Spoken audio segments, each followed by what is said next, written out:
has said today, but I would encourage him to address this with his local constabulary and the Police Crime Commissioner. Jonathan Goss. Thank you, Mr. Speaker. Education is the bedrock to levelling up in Stoke-on-Trent, North Kidsgrove and Torquay, which is why since 2010 I've been delighted that now 92% of schools are rated good or outstanding, with Mill Hill Primary Academy in Littlechell and Stanfield Ward and Newford Academy in Smallthorne both recently having received the outstanding status. But sadly, Mr. Speaker, Labour's abysmal and dismal record looms large and haunts Stoke-on-Trent thanks to their languishing 88 schools and a disastrous PFI debt deal, which has meant that recent hikes to the charges facing those schools could put staff livelihoods at risk, as well as undermine the very fabric of what we're trying to do, which is turn the great education of our city around after Labour's abysmal failure. So will the Leader of the House assist me in securing an adjournment debate or a Westminster Hall debate so I can raise these matters directly with the relevant department in order to ensure that these 88 schools can and will be protected? Well, first, can I congratulate my honourable friend and the teachers and parents and everyone who has worked in his constituency to improve education standards. That is very good news indeed. But I know, as a founder member of the No to PFI campaign, the legacy issues that many public organisations are dealing with. And I know that he has been a doughty campaigner on trying to get these matters resolved and ensuring that the commercial negotiations that need to take place to protect those public services and those working in them are properly underway. Given that education questions is not until the end of April, I will make sure that the Secretary of State has heard what he has said today, and also the Treasury, which has done much under our administration to try and rectify the damage these contracts has done. I will make sure that they have heard what he has said, and he will know how to apply for a debate. Dame Diana Johnson. Speaker, with the Horizon scandal, sub-postmasters are rightly being put at the centre of the government's response to that scandal. Last week, the leader told me that the Paymaster General was going to have a tour around the United Kingdom to meet all those infected and affected, or the groups of the infected and affected in the contaminated blood scandal. I've had a letter from the Paymaster General, which doesn't give me any more information. And also, all the groups are telling me that they've had no contact with the Paymaster General's office to organise that tour. It's 9 weeks until Sir Brian produces his final report on the infected blood inquiry. Is it possible to have a statement from the Paymaster General so we can all understand exactly what is happening and what this tour is going to do? Because a lot of people are concerned that it may be a delaying tactic, and what we all want to do is to get compensation to these people who've been infected and affected. Well, can I thank the Honourable Lady for raising this again? In doing so, it sends a message to those that have been waiting far too long for redress, that they are at the forefront of our minds. I have met again this week with the Paymaster General. He is working and he is making good progress towards getting this resolved. I know this is frustrating for the Honourable Lady and all those involved with her all-party parliamentary group, but I know that the Paymaster General will come to this House at the first available opportunity to give an update on these matters. We are now moving towards the end of this process. What the Paymaster General has discussed with me has given me confidence in that respect, and he feels very strongly that he wants to meet with people directly. There will be more information coming out on that, but I do understand the Honourable Lady's impatience. Mr. Speaker, sir, the Leader of the House will know that I welcome the support the government have given to pensioners with an 8.5 increase in pension in April and the triple lock remaining firmly in place. However, the tax threshold will consume much of the support that pensioners have been given, and the national insurance reduction has done nothing for pensioners. So can I ask the Leader of the House to arrange an urgent debate on improving the quality of life for pensioners in the United Kingdom who have worked hard all their lives, contributed to our nation's success and deserve a high quality retirement? Well, I think that this government can be very proud of its record in this respect. And I remember when we came in 2010, the appalling maladministration of pension and tax credits that left many people trapped in poverty and misery. The triple lock and uprating of the state pension by 8.5% from April this year will protect pensioner incomes. The state pension has increased by £3,700 since 2010, and it's very important that we ensure that people are being lifted out of poverty and looked after at the moment in their life when their cost of living rises due to heating bills and other demands that are made on their purse as they age. The effect of that has been we have lifted 200,000 pensioners out of absolute poverty and improved the lives of many more. I think that is a record to be proud of, and I will make sure the issue is that he raises is heard by the Secretary of State. Owen Thompson. This week we mark the start of 40th anniversary of the miners' strikes of 1984-85, and tomorrow I will attempt to bring my miners' pardons bill forward in this place, and obviously would invite the leader to join me in supporting that bill. But beyond that, could we have arrangements for a debate in government time into the potential merits of a public inquiry into the political interference that took place at that time? Leader of the House. Congratulate the honourable gentleman for the advert for his bill tomorrow. I wish him well with it. And with regard to the further issue he raises, that would be a matter for the Cabinet Office. I understand why he makes the point, but I suspect it is not going to be on the list of the Cabinet Office priorities for a public inquiry. Therese Villiers. Can we have a debate on the shocking decision by Labour's Barnet Council to approve overdevelopment in Victoria Quarter in New Barnet and concreting over green fields in Whalebones in High Barnet? This is a disgraceful decision, and it just demonstrates the ominous situation in the terrible event Labour were to win power at the general election, because their leader wants to bulldoze over the green belt as well. Leader of the House. Well, I thank my right honourable friend for yet again raising concerns that she has over particular developments in her area.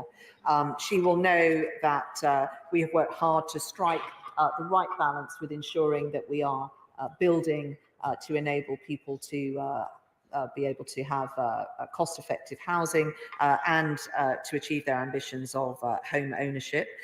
She will know that the next levelling up and housing and communities questions is not until later in April. So I will make sure that this particular local issue, the Honourable Lady is Right Honourable Lady is campaigning on, is brought to the attention of the Secretary of State. Richard Berger. Thank you, Madam Deputy Speaker. And I want to raise with the Leader of the House an absolutely shocking statistic. Research shows that more than 300,000 people died as a result of this government's austerity policies. And on top of those deaths, austerity has driven down wages, caused the economy to stagnate, and ripped the heart out of so many public services that our communities rely upon. Yet despite this, the government plans £20 billion worth more of cuts. So can we have an urgent debate on the specific issue of the damage caused by austerity economics and why they need to be ditched once and for all? I thank the honourable gentleman for the opportunity to remind him of the state of the country when we took office in 2010. Youth unemployment running at 45%, 400,000 more children than there are today in absolute poverty, 200,000 more pensioners than there are today in absolute poverty. In my constituency, my hospital was in the top 5 for those with MRSA infections. We had crumbling school buildings. The Labour Party's Building Schools for the Future programme hadn't actually done any work, and secondary schools were excluded from it. I could go on. The honourable gentleman also points to the fact that Labour, if they got in, would repeat that exercise as well. Currently, they are unable in their spending plans to afford NHS appointments, breakfast clubs, NHS equipment, dentistry appointments, home insulation, the job bonus, their plans on wealth funds, or their plans on a state-owned energy company. We have brought back sound money. It is the Labour Party that doesn't understand that. And so if he really wants to complain about what we had to do to get this country back on track, he should look to his own party and their behaviour pre-2010. Jason McCartney. Thank you, Madam Deputy Speaker.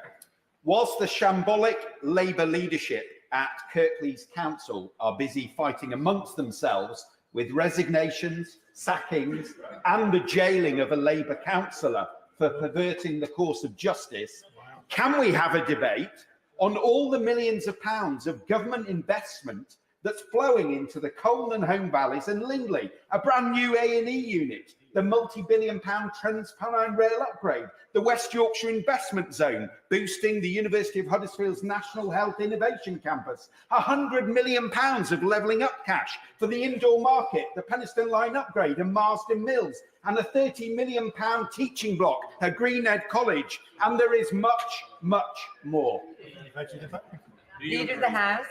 Can I thank and congratulate my honourable friend for listing the considerable achievements that he and his local community have been able to achieve. It is a great track record and one to be very proud of. And I would say that it sits in stark contrast to what has become a distinctive feature of Labour-run councils. In Birmingham, bankruptcy; in Liverpool, police investigations on corruption; and Sandwell, saved from complete failure by government intervention; and Labour's vote-rigging legacy in Tower Hamlets is still causing havoc for residents. Patricia Gibson. Madam Deputy Speaker, the Scottish Government has built more affordable homes than any other country in the United Kingdom, 126,000 over the last 17 years. Meanwhile, there has been a staggering 76% fall in affordable housing alone in London this financial year. Will the Leader of the House make a statement setting out her response to comments from housing charity Crisis, which said that the UK government's 3-year freeze on local housing allowance is one of the biggest drivers of homelessness? Leader of the House. The honourable lady asks, I will deliver. I'll make a statement now. The Mayor of London's record on home building, crime, and on supporting small businesses and charities is a shambles, and he should be voted out of office. Andrew Saloon. We build thousands of new homes to make sure that people are decently and affordably housed, as we're doing in my constituency. We also put thousands of extra motorists onto the existing road network.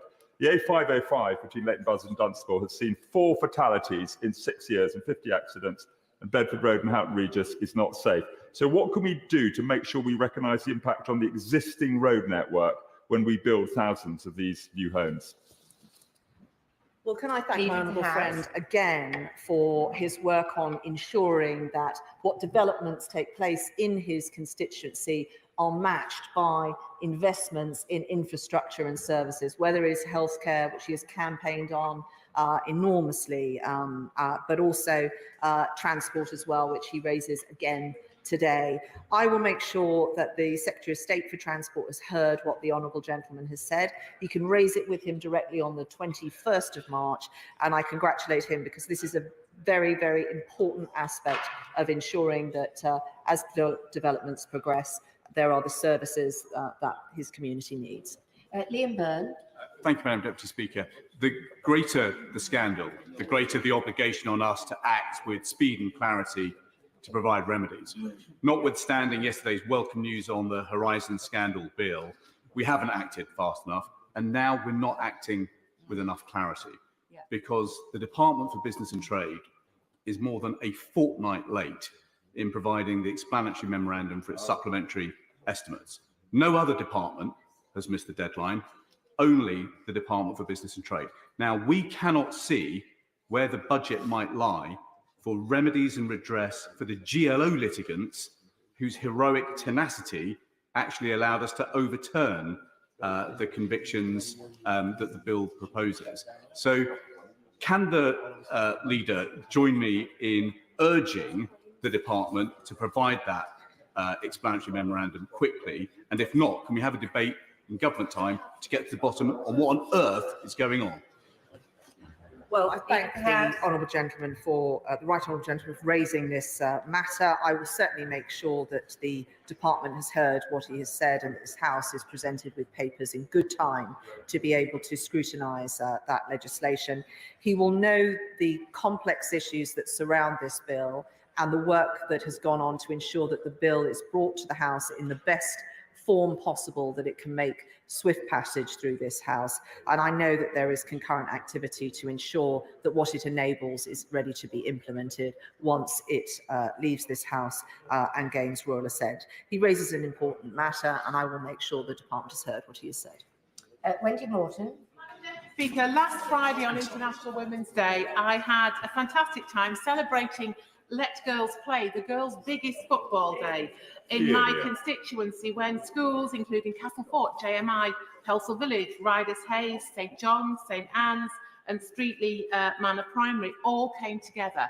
Will my right honourable friend join me in thanking Walsall Football Club Foundation, including Swifty the mascot, and Streetley Academy and everyone who was involved in organising this day and hopefully encouraging and inspiring the next generation of lionesses. Well, can I congratulate my right honourable friend for all the work she has done and join her in her thanks and praise for Walsall Football Club, Walsall Football Foundation, Swifty the mascot and everyone involved in it. The proof of focus in this area is in the statistics, and the BBC recently analysed the uptake in women playing the national game, and there are now twice as many registered female football teams in England as there were just 7 years ago, and I think that is a tremendous thing to celebrate. Claire Hannah. Thank you very much. Members will know that the Shared Prosperity Fund was initially a replacement for EU funds and a poor imitation in the view of many. Despite Northern Ireland having the highest levels of economic inactivity and the lowest proportional spend of SPF, money allocated to that fund has in fact been repurposed into last month's Stormont deal and effectively rated to fund vital services. Will the Leader of House allow for a debate in government time to discuss that fund and how money can be returned properly to levelling up and to supporting employability for carers, for the long-term unemployed, for vulnerable young people and for people living with a disability in Northern Ireland? Well, the Honourable Lady raises a very important point, and the opportunity to speak directly to the Secretary of State, the dispatch box, is not until the 24th of April, so I will make sure that he has heard her concerns today. To Michael Ellis. Madam Deputy Speaker. Labour demand that because of a racist comment made 5 years ago, a large donation to the Conservatives should be returned. But does my right honourable friend recall that the head of the Public and Commercial Services Union, PCS, said 6 years ago, quote, "Israel created the anti-Semitism row in the Labour Party," end quote. The Board of Deputies said at the time that it was anti-Semitic. However, Sorotka was subsequently elected president of the whole TUC. Now, applying the same standards, shouldn't Labour return the tens of millions that they have received from trade union donations? Well, my right honourable friend has provided yet another example to add to the three that I gave earlier in this session. So it's £15 million and rising, and we wait to see what the Honourable Lady opposite does. Kevin Brennan. Thank you, Madam Deputy Speaker. Can we have a debate about Ofcom's approach towards GB News and the alleged breaches, and found breaches, in fact, of the Broadcasting Code and its ownership? Isn't it time that we had a proper wide-ranging inquiry from Ofcom into whether or not Sir Paul Marshall, who has endorsed very right-wing and extreme views, is a fit and proper person to hold a broadcasting licence, and whether the editorial policy is actually in breach of the rules set down by this House? Well, the honourable gentleman is an experienced parliamentarian and he will know how to secure a debate. The Chairman of the Backbench Business Committee is smiling and wiggling his eyebrows at him along the bench.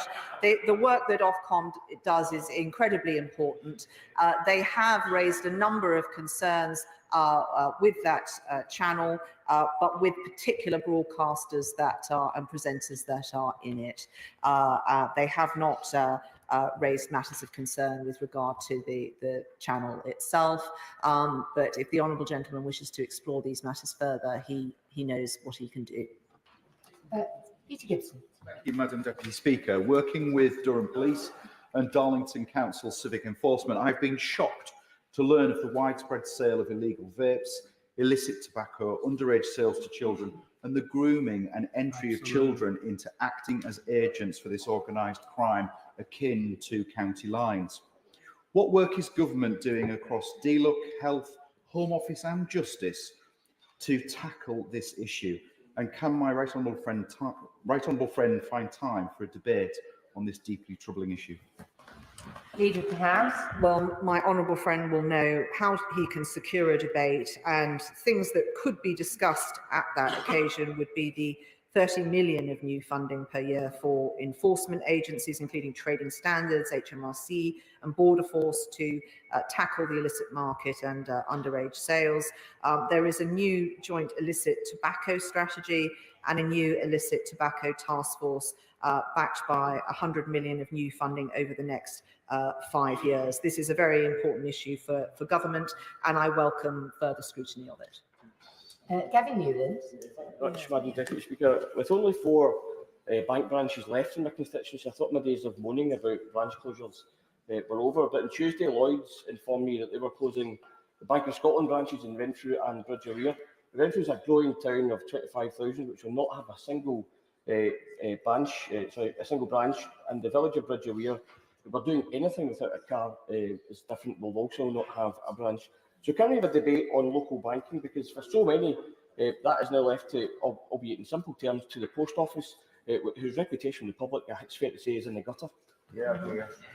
Well, these are important services for any community, and the honourable gentleman is right to raise concerns about what is happening in his constituency. It is fortunate that the Secretary of State for Levelling Up is on the benches. He has saved me the stamp to raise this matter with him, because his department has done a lot of work in ensuring that even though there might not be bricks and mortar there for banking services, that those services can be retained in local communities, including communities that are very isolated and rural. So I will, belt and braces, I will write to the Secretary of State and ask that his officials who have put together best practice in this area contact the honourable gentleman's office. Tom Hunt. When Mark Murphy was a presenter at BBC Radio Suffolk, I think it's fair to say we had a bit of a mixed relationship. He was probably the most robust questioner I've ever encountered. However, in last September, he took over as the CEO of Cancer Support Suffolk, and he has done an exceptional job with his team. I went in there last week. They made some changes. You don't need to be referred by a hospital to go in there to have a meeting, and also it supports family members, not just those with cancer. One of the things he raised to me, though, is that he thinks that there should be national screening for prostate cancer, and there should be a level playing field when it comes to all forms of cancer to make sure we catch it early, work with some hard-to-reach communities to raise awareness as well. Will the Leader of the House support me in this campaign and also recognise the work that Mark Murphy's done and how it actually could save lives in Suffolk? Can I first of all add my thanks and congratulations to the honourable gentleman for those individuals who have done so much to improve services and patient experience in his area. We have had some good news on cancer outcomes today, and that is very welcome, and it is because of those people, their attention to detail and their efforts that those achievements have been secured. He will know that diagnostics are absolutely critical to ensuring that people have good outcomes. That is why we have invested so much in the new 160 diagnostic test centres in a whole raft of therapy areas across the country. I will make sure that the Secretary of State for Health has heard his particular interest in this area, and we now obviously have new opportunities to use data that the Department of Health is collecting to ensure that we improve patient outcomes everywhere. Yvonne Savard. Thank you, Madam Deputy Speaker. Last week I visited Zealandia UK, And besides showing me their range of products, I had a Zoom call with their managing director of their Ukrainian factory, who set up Bake for Ukraine, a project that helps bring fresh bread to local people by sending decommissioned commercial bakery equipment from the UK, converted and given to small bakeries in local villages. Tesco already contribute to the scheme, but could the Leader of the House suggest how this scheme can be promoted to all colleagues to encourage more companies to contribute and raise awareness of this wonderful project? Yeah. Well, in addition to asking a question, the Honourable Lady has provided her own answer by sharing with us this very impressive scheme, which shows the power of business as a force for good in the world. It will be in Hansard. I hope that media will pick it up, and I'm sure that everyone in this chamber will do their best to promote the scheme. Henry Smith. Thank you, Madam Deputy Speaker. In recent weeks, I've been working with Sky News on their investigation into the purchase and misuse of catapults, sadly all too often by children and young people, to kill and maim wildlife and pets. And then all too often videos are shared on social media through channels such as WhatsApp. Can we have a statement from the Home Secretary on introducing criminal sanction for the irresponsible sale and use of catapults to kill and damage wildlife? Well, can I thank my honourable friend for all the work that he is continuing to do on matters such as this, but also in other areas of animal welfare. He will know that Home Office questions is not until the 15th of April, so I will make the Home Secretary aware of what he has said today. This is a disturbing and growing phenomenon, and in addition to causing animal suffering, it also, as we now know, is an indicator of what those perpetrators might go on to do and other crimes that they might commit. It's a serious matter, and I thank the honourable gentleman for raising it. Alison Thulis. Deputy Speaker, can we have a debate in government time on the urgent need for an employment bill, particularly to protect those on very precarious app-based contracts? I have had several taxi drivers who have been off-boarded by Uber and Just Eat, delivery drivers as well as taxi drivers, but they don't seem to have any recourse to complain when this happens to them, despite it affecting their employment prospects and their incomes. The government needs to do an awful lot more to protect people in these circumstances. Well, I will make sure that the department has heard the honourable lady's concerns. We have had labour market statistics out today, and in addition to the good news on wage growth, as people progress through work, since 2010, unemployment has halved, absolute poverty has gone down, and there are 800 people more. There are 800 more people in jobs for every single day that we have been in office. Philip Hoddebone. Speaker, I bring good news from Kettering, because Kettering has Kettering has made it into the top 10 of the most dog-loving places in the UK. A study by pet insurer Waggle has found that in Kettering, for every 1,000 people, there were 252 of our furry friends, with so many local green spaces and countryside where residents can take their dog for a walk, such as the hugely popular Wicksteed Park. It's clear that Kettering is a great place to own and love a dog. So may we have a statement from my right honourable friend, the Leader of the House, celebrating Kettering as one of the most dog-friendly places in the whole country. Well, I thank my honourable friend for bringing us that good news that we all were hoping for and anticipating, that there are more waggy tails per square mile in Kettering than anywhere else in the UK. And I would encourage local authorities and communities to look to the example that has been set by Kettering, and give my congratulations for everyone who has made it such a dog-friendly place. Mike Ainsbury. Thank you, Madam Deputy Speaker. Parents from the Northwich part of my constituency are rightfully lobbying me about specialist educational provision in the Cheshire West and Chester area. Could we have a debate in government time about the sufficiency of resources given to councils and powers to deal with education and health partners in this field, special educational needs? Thank you. Well, the honourable gentleman raises a very important matter, and he will know that this is not just a priority for the Secretary of State for Education, but something very personal to her and something that she has a particular personal interest in and focus on. We have increased funding available for special education needs. We have invested also in specialist schools, but I will make sure that the Secretary of State is aware of his concerns as the next education questions is not until the end of April. Simon Baines. Madam Deputy Speaker, would my right honourable friend make time for additional debate on farming?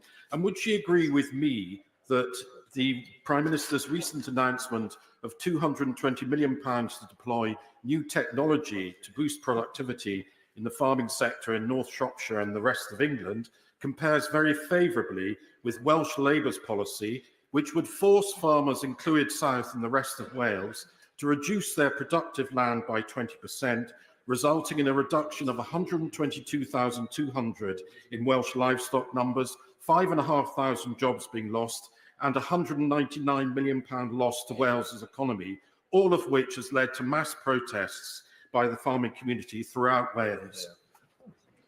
Well, can I commend my honourable friend and the farmers that he represents for all the work that they are doing to fight against these plans. He is right, it will cost jobs. It is an appalling use of good agricultural land, and that's why just 3% of the farming community trust the Welsh government, and 87% of farmers believe that that misguided farming policy would not benefit their work or their business, or very importantly, deliver a positive outcome with regard to the environment. I think Labour in Wales need to start listening to farmers. Andrew Bridgen. Thank you, Madam Deputy Speaker. Despite consistently delivering some of the highest economic growth in the country, North West Leicestershire remains currently without access to the rail network, leaving my constituents completely reliant on their own vehicles, taxis or the local bus services. Will the Leader of the House join me in commending the 1,000 North West Leicestershire residents who signed a petition for the reinstatement of the original routes for the number 16, number 29 and number 29A bus services administered by Arriva East Midlands? Madam Deputy Speaker, these bus services are essential for my constituents. So can we have a minister to give a statement as to why bus services continue to be curtailed when North West Leicestershire is making such an ongoing massive contribution to the UK economy? Well, I thank all of his constituents and the businesses in his constituency for what they are doing to grow our economy and to strengthen their own community. The next questions to the Secretary of State will be on the 21st of March, and I would encourage the honourable gentleman to raise it directly with the Secretary of State. Holly Mumby-Croft. Madam Deputy Speaker, I recently visited our local Sea Cadets in Scunthorpe to see their new and improved facilities, which have been backed by government funding. It is always possible to recognise a serving or former cadet by their manners, their common sense and their can-do approach. And I was incredibly proud to meet 3 former Scunthorpe cadets who've gone on to serve our country as Royal Marine Commandos. Will she join me in commending our fantastic cadet leaders and our local young cadets who we're incredibly proud of? And would she support a debate on how we can continue to support cadets in the very genuine and positive contribution they make to our society?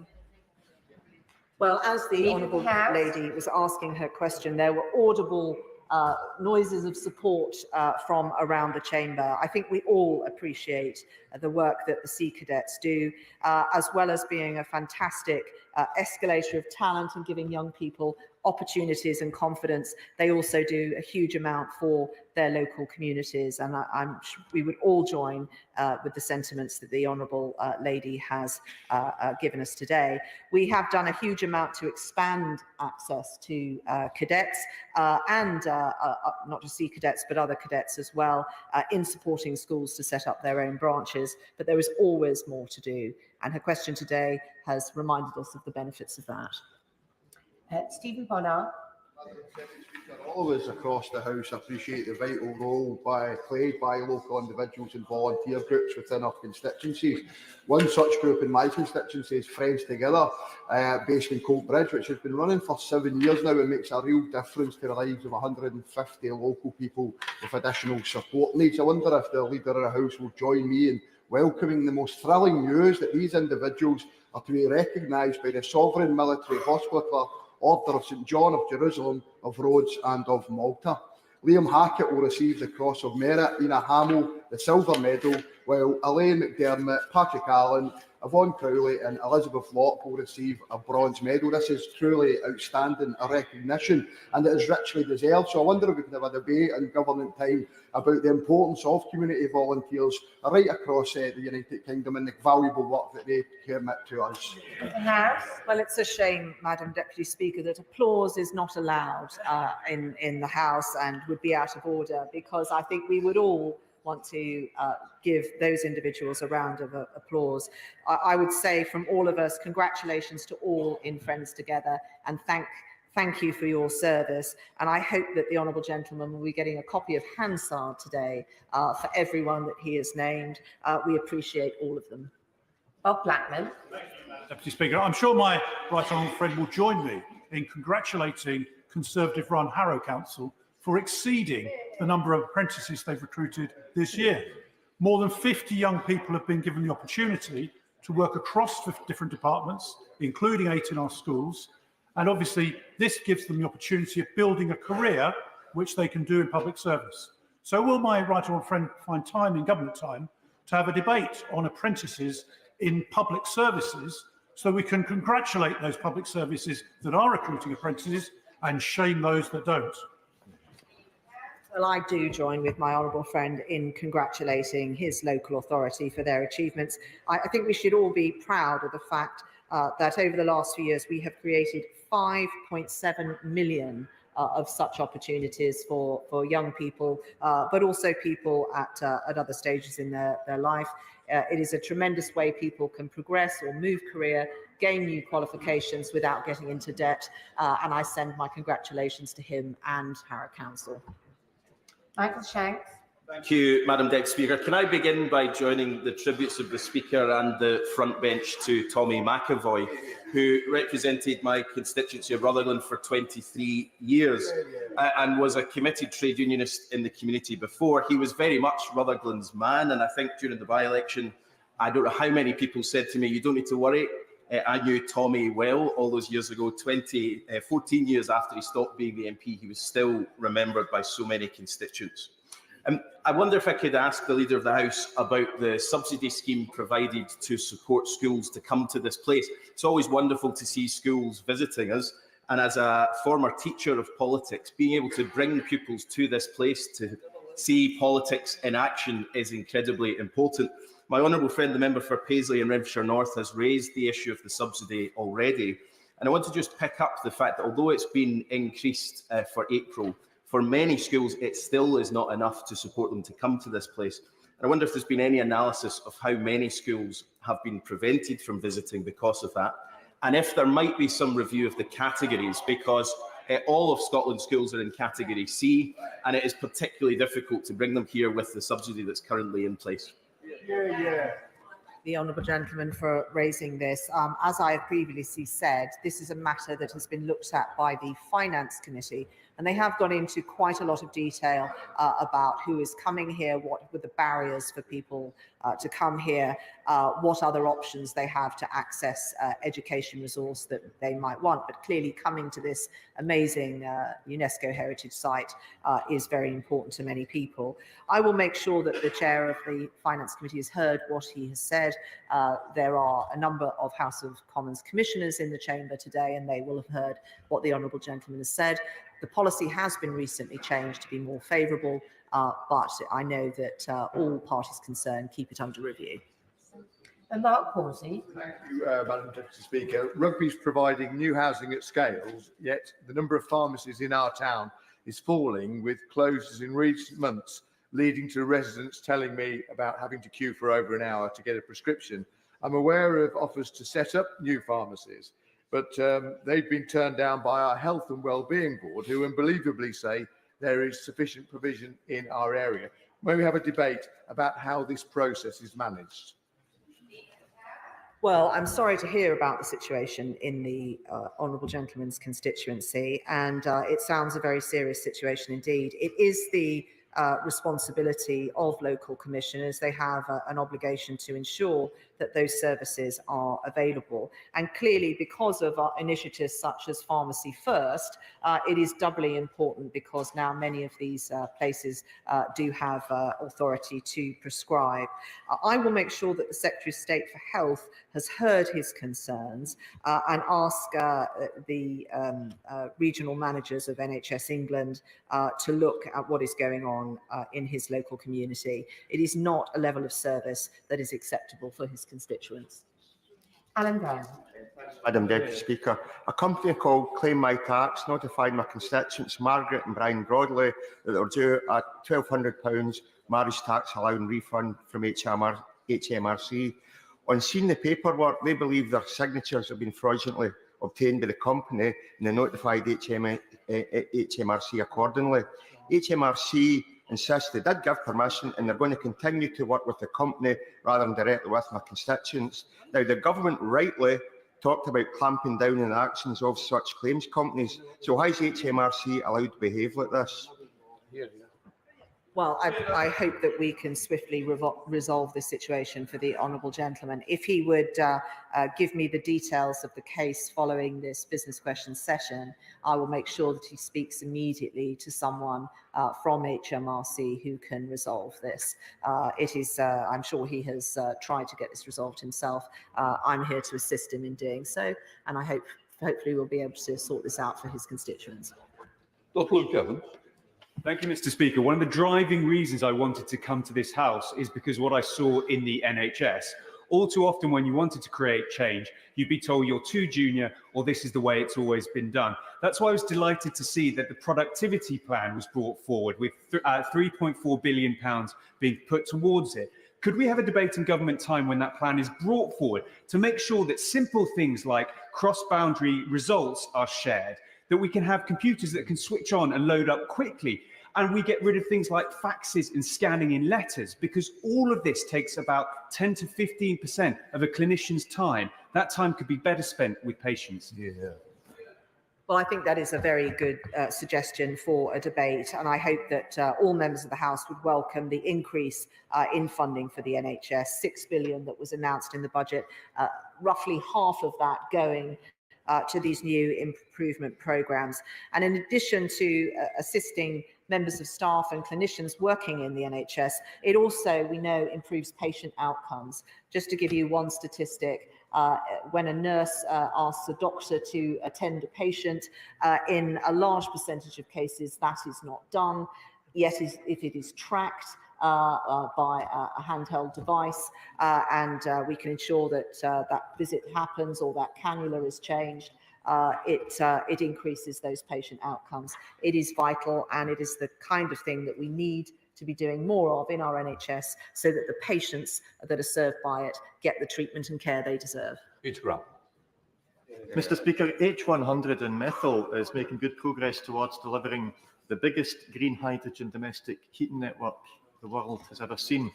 The government had promised that by March 2023 they'd have announced a successful applicant for an even more ambitious project somewhere in the UK, potentially providing green hydrogen heating to tens of thousands of homes. A year later, we've heard nothing. So can we have a statement to explain why the government is dragging its feet on this and jeopardising Leavenworth status and Scotland's status as world leaders in this vital green hydrogen heating technology? Well, the UK is a world leader in this area. I shall make sure that the Secretary of State has heard what he has said, given that the next questions are not until the 16th of April. But we have a good track record across the UK in this area, and I know that we will want to continue to do that. Speaker, I feel that the Department for Environment, Food and Rural Affairs has been robbed, Mr. Speaker, robbed of its time in this place. And last year, the leader was kind enough to ensure that we had the full hour for oral questions for these important topics. So could I ask again, and we slid back to 40 minutes, could we please have the full hour to discuss our countryside, our fishermen, our farmers and the environment? Very good. The honourable gentleman is very diligent in ensuring that he has enough time and opportunity to scrutinise the particular department, and I understand why this is a priority for him and the constituency that he represents. He knows these are complicated, there's a complicated Rubik cube of how we divvy up time. I was very sympathetic to the case he made last time, and I will raise it with business managers. Michael Longley. Thank you, Mr. Speaker. Dudley hospital workers contracted by Mighty have been striking for not receiving a lump sum COVID payment, which some directly employed NHS staff receive for doing the same job. Mighty wants the taxpayer to cover these payments, despite being directly responsible for their employees. Will the Leader of the House join me in thanking Mighty workers for their work during the pandemic and encourage the Department of Health and Social Care to work with me to resolve this issue? Yeah. Well, I do join with what the honourable gentleman says in thanking them for all the work they did during the pandemic. And it is very important that we ensure that we're valuing all of our health and social care staff, no matter how they are employed and which sector that they sit in.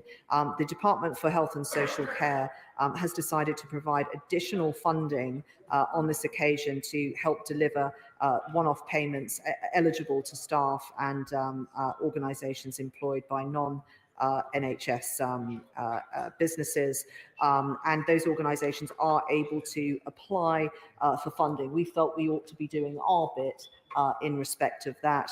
I know there are discussions ongoing about that, but I will ensure that the Secretary of State for Health and Social Care is aware of this particular situation to see what are the outstanding issues and ensure that people are taken care of and parity is there. Final question, James.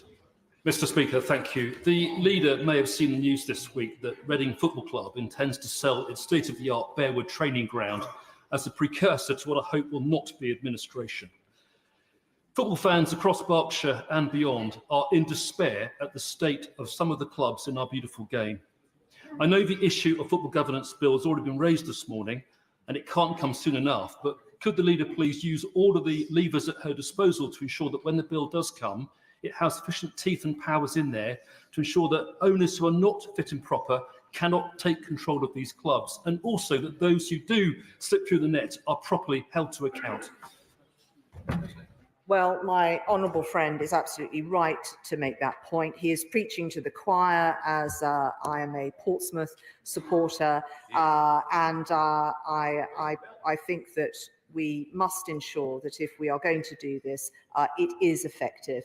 I think it is unprecedented the amount of input a piece of legislation has had from so many people across the country who are fans of the game. The game would be nothing without its fans, and these clubs are treasured community assets. We need to take care of everyone in the football pyramid, and we will ensure when this bill comes to the House, it does exactly that. That completes business questions. I'll let the front bench change over.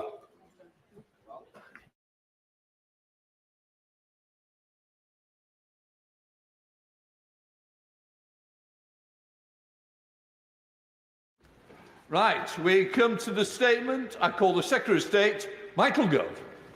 Thank you very much, Mr. Speaker. And with your permission, I'd like to make a statement about the next steps that we are taking in the government's strategy to counter extremism and to build greater national resilience and social cohesion. The United Kingdom is a success story, a multinational, multi-ethnic, multi-faith democracy, stronger because of our diversity. But our democracy and our values of inclusivity and tolerance are under challenge from extremist groups which are radicalising our young people and driving greater polarisation within and between communities to further their own ends. In order to protect our democratic values and enhance social cohesion, it is important both to reinforce what we all have in common and to be clear and precise in identifying the dangers posed by extremism.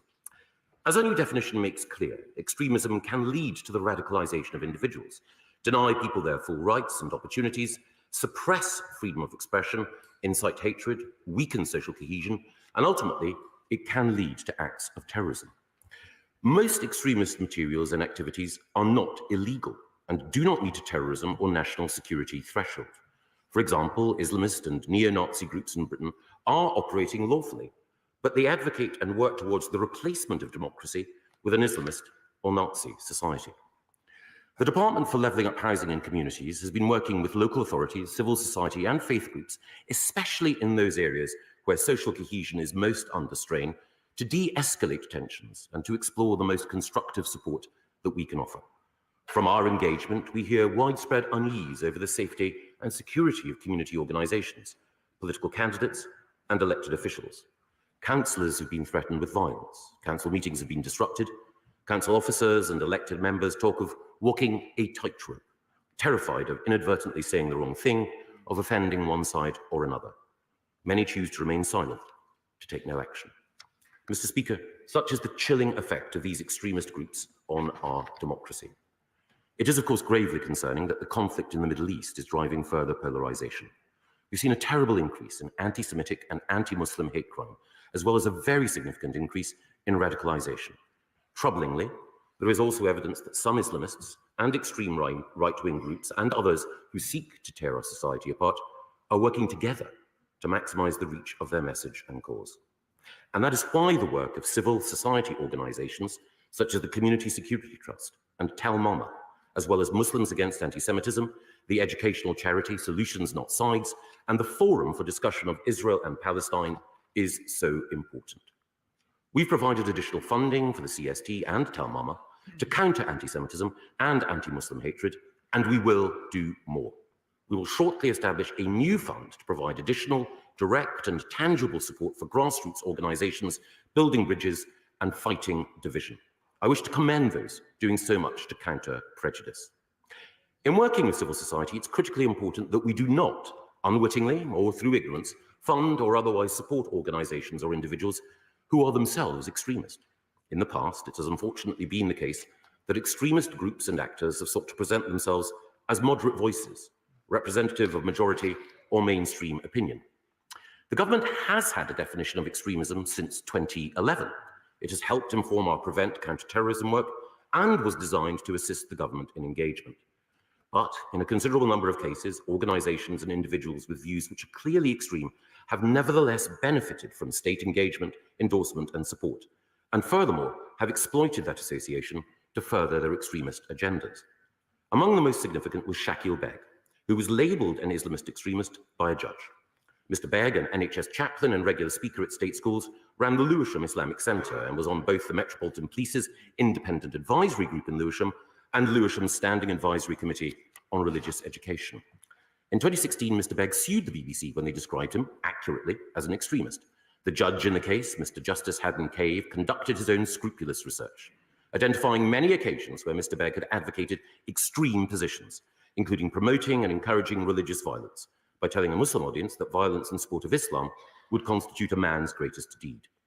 Not only did Mr. Justice Haddon Cave dismiss Mr. Begg's claim, he drew specific attention to the danger of extremists exploiting sponsorship from state institutions. And he outlined the need for an updated and more precise definition of extremism to guide engagement by government and others. And we have since seen how figures of potential extremism concern have been able to work with the Crown Prosecution Service and the Metropolitan Police, co-opt charities, and indeed benefit from public funding. And we know from William Shawcross's excellent independent review of Prevent that such engagement has inadvertently provided a platform, funding, or legitimacy for groups or individuals who oppose our shared values. This apparent legitimizing of their views can lead extremists of all ideologies to be emboldened and to exert greater influence. That's why today my department is publishing an updated, more precise and rigorous definition of extremism, alongside a set of cross-government engagement principles for use when engaging with external groups. There is also detailed guidance on what the definition does and does not capture. And we're also setting up a new counter-extremism centre of excellence in my department as a world-leading authority on best practice, data and research. Mr. Speaker, our plans, drawn up in close collaboration with the Home Office, will enable the government to express more clearly than ever before which groups fall within the extremism definition, and we can point to the evidence and explain the funding and engagement consequences. They will also support national efforts to counter the work of extremists who promote their ideologies both online and offline. The new definition will strengthen vital frontline counter-radicalisation work, and the new Centre of Excellence will also help us to understand the role played by state actors and state-linked organisations in extremist activity which is taking place in our country. And the wider knowledge of what constitutes extremist behaviour and who is behind it will, I hope, help all of us to identify potential threats and to take steps to challenge and marginalise them. Critically, the rights that we enjoy in the United Kingdom extend to everyone. Freedom of expression, freedom of religion and belief, the rule of law, upholding democracy and equal rights, these are the cornerstones of our civilised society, which as a government, as a parliament, on every side of this house, we strive always to uphold. So let me be clear, our definition will not affect gender-critical campaigners, those with conservative religious beliefs, trans activists, environmental protest groups, or those exercising their proper right to free speech.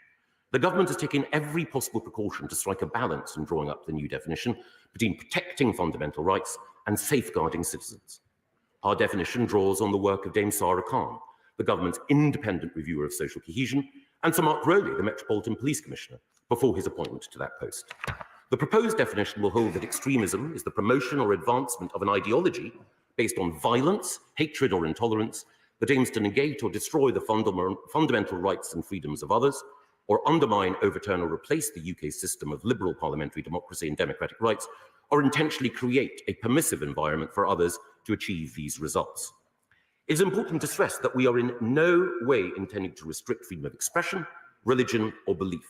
But the government cannot be in a position where, unwittingly or not, we sponsor, subsidise, or support in any way organisations and individuals opposed to the freedoms we hold dear.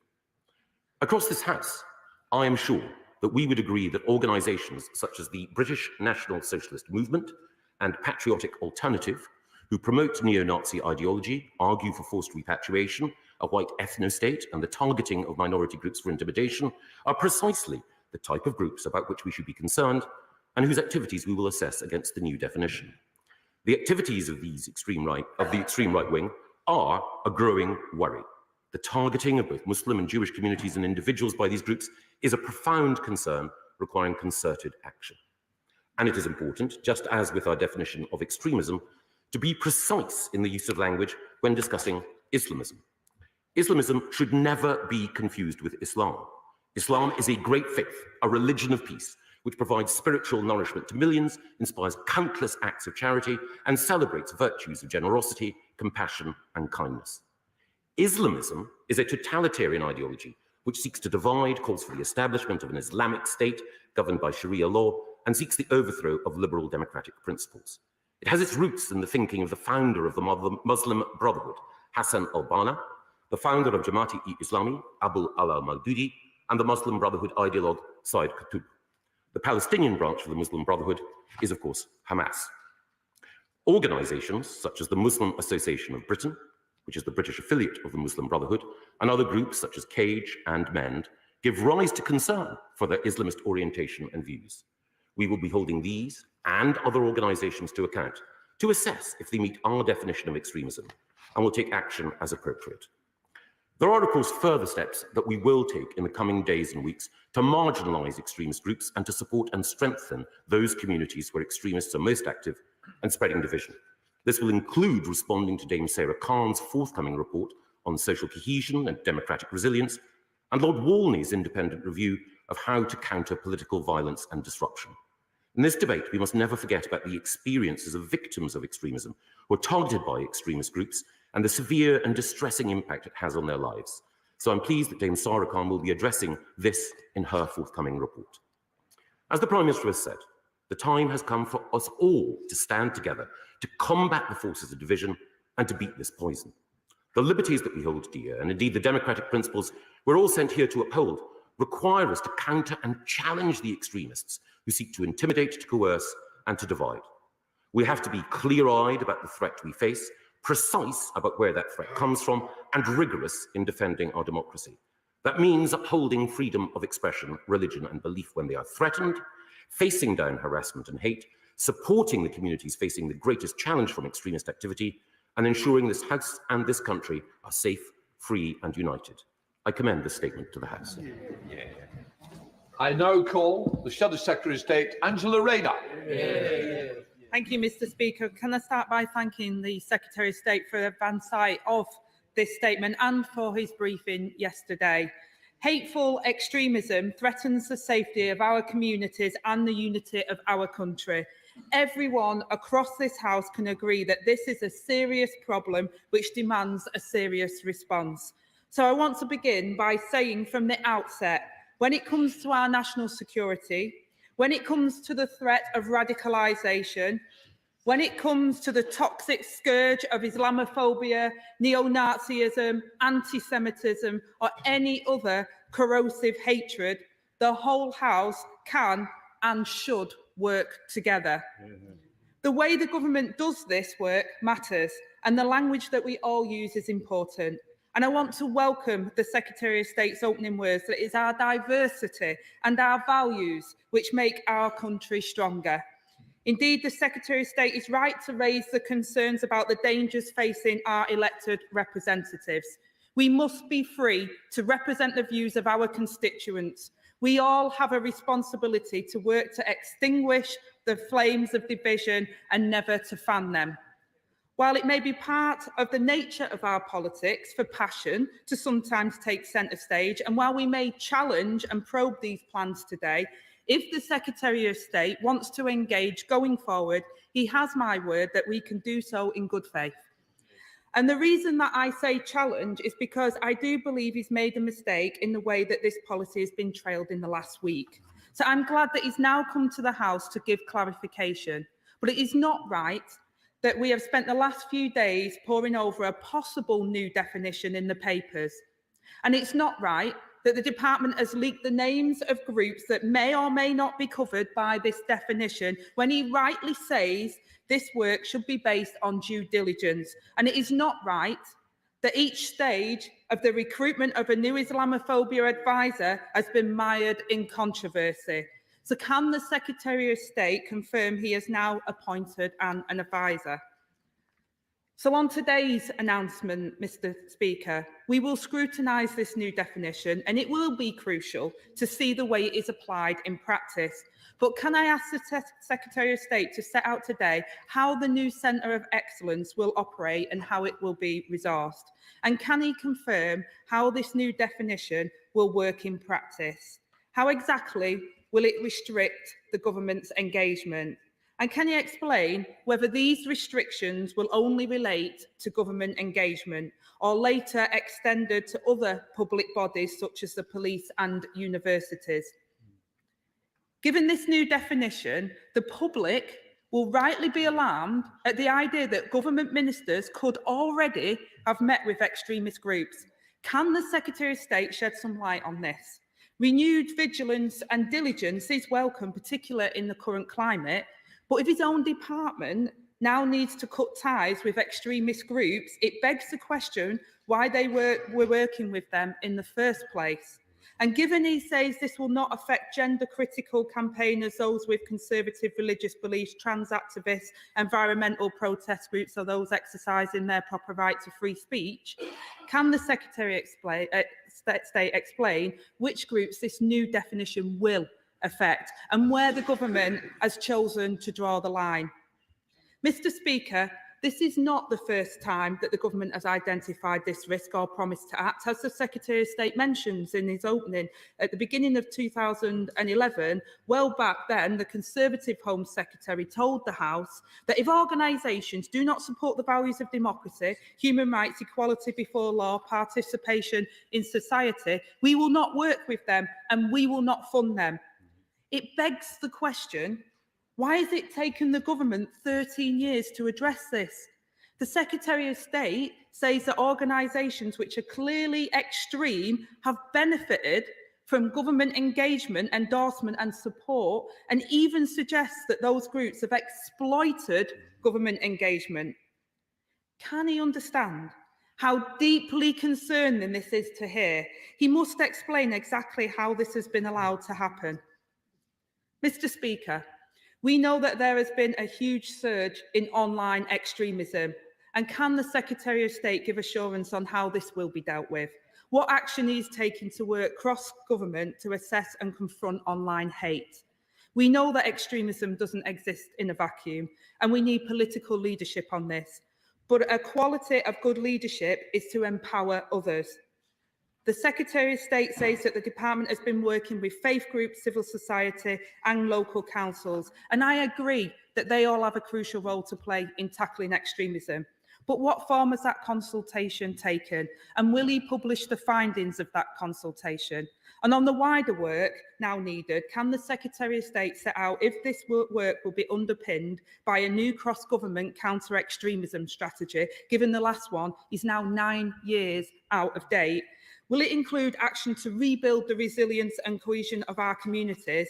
And he mentions new funding. How much will that funding be, and how will it be allocated? And how will it interact with other funding streams, including the multi-faith dialogue? Mr. Speaker, I also want to raise the point about hate crime and how important this is to tackling anti-extremism. We have seen an appalling surge of anti-Semitism and Islamophobia in recent months, and the previous strategy is now 4 years out of date.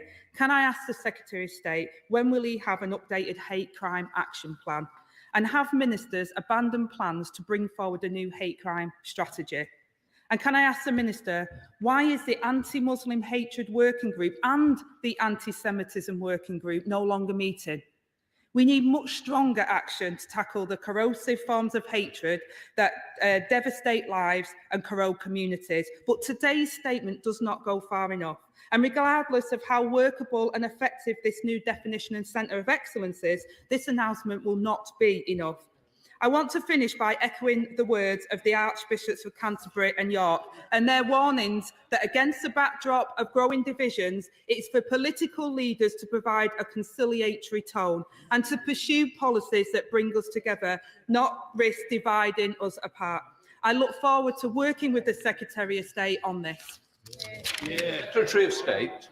Well, I'm very grateful to the Shadow Secretary of State for the constructive, detailed and consensual approach that she's taking to what are inevitably challenging and difficult issues. I enjoyed the opportunity to talk to her and other Labour colleagues yesterday. I look forward to working together in the future, and I know it is the role of the opposition to challenge, and the constructive way in which challenge has been issued today is something which I wholeheartedly welcome. Can I also say that I agree with the Shadow Secretary of State that the danger to elected representatives is growing, and it is something which my right honourable friend, the Security Minister, has invested time, care and money to counter. And can I also say, of course, passion, vigour, determination is part of the meat of our politics, and nothing in anything that we have said today should take away from our desire to see free speech exercised as energetically as possible. The Shadow Secretary of State mentioned the leaking of some information relating to our work on this.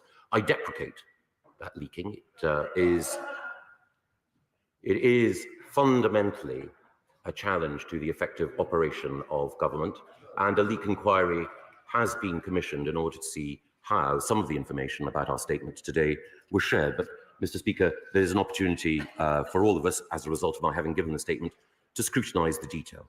The Shadow Secretary of State talks about the Centre of Excellence, how it will be staffed, how it will be funded. Impartial civil servants with training in this area will be supplemented in their work by studies by academics and academic bodies. And of course, we will work with the existing expertise in the Homeland Security Analysis and Intelligence Unit within the Home Office in order to ensure that all our work is rigorous. And we will make sure that if a decision is made to list an organisation as extremist, that we will show our working, as it were, that the evidence which leads us to that conclusion and the judgment that we have made will be there for everyone to see. The Shadow Secretary of State asked, of course, why it was the case that in the past, government or arms of the state had unwittingly involved themselves or been engaged with extremist organisations.